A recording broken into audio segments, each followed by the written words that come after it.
My wife Kaya's Uncle Pete passed away last month from prostate cancer. And this winter, one of my mountain bike buddies watched his dad die from colon cancer. This talk is dedicated to Jim and Uncle Pete. Although this talk is not about them, it's not about them either.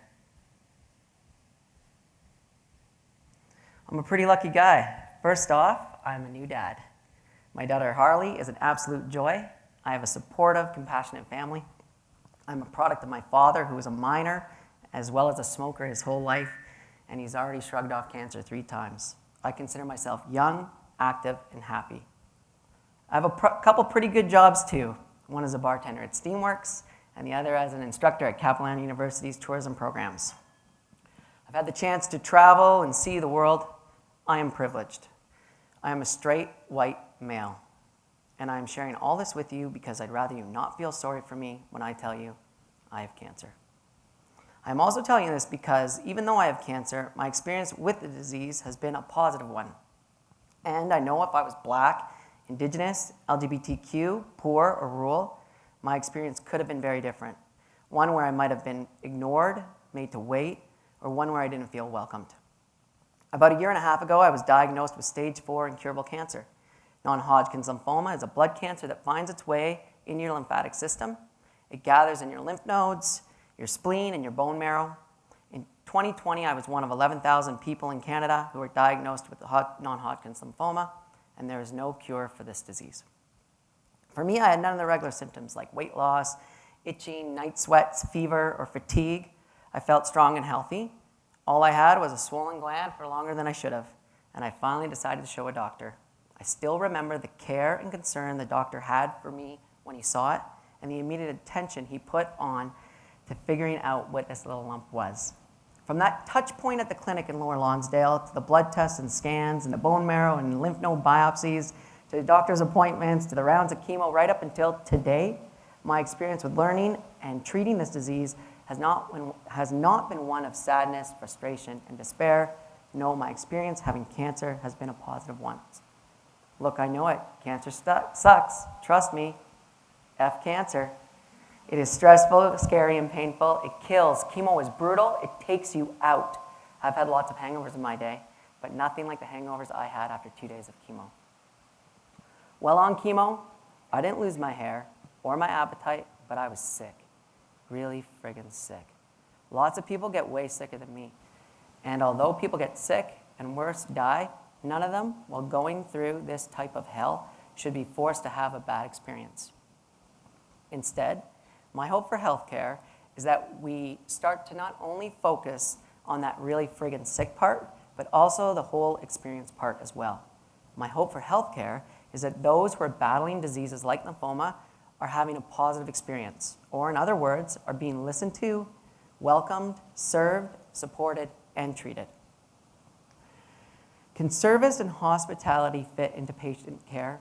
Can we involve and engage the patients on a more profound level? Can a day at chemo be somewhat enjoyable?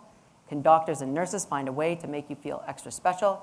Could regular trips to the hospital feel like going to your favorite restaurant or even a hotel? I remember my first meeting with my oncologist. A meaningful thing that he said to me was that I should not think of him as my doctor, but as my concierge. He assured me that all the doctor stuff would be taken care of, and any extra help or information or any added service that I needed or wanted should be channeled through him. Along my cancer journey, the healthcare system ensured that I was well guided. Before starting chemo, you go to a kind of chemo school to learn about what it is and how it might affect you. Before, during, and after chemo, I always knew that I was being supported by my guides. And if I had any questions or concerns or worries, they would be looked after. And I had choices, like a menu of options that I could select and include in my itinerary of getting healthy. I was offered and introduced to nutritionists, naturopaths, acupuncturists, diets, exercise programs, and I often had the ability to choose the dates, the times, and the locations that suited my lifestyle. I think it was around a month after I had received the diagnosis that someone called me to see if I would be interested in participating in contributing to cancer research. The opportunity was a means of physically, emotionally, and integrally involving me in something significant that I was a part of. In that moment, I stopped being just a patient. My privilege has also afforded me to live in a place within walking distance of the hospital. The doctor's appointments, chemo tests, scans have all been easy in terms of access. I usually walk to chemo in the sunshine, and after chemo, I go for a mountain bike ride, just in spite. It's kind of nice feeling like a regular at your favorite coffee shop or local pub, eh? You know, the place where everybody knows your name and you're always glad you came?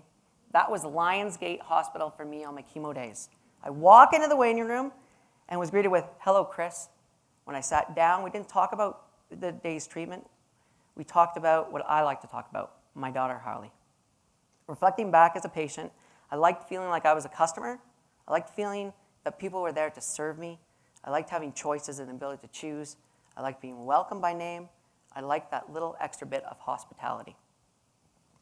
My goal today has not been to trivialize being sick or to Disneyfy having cancer.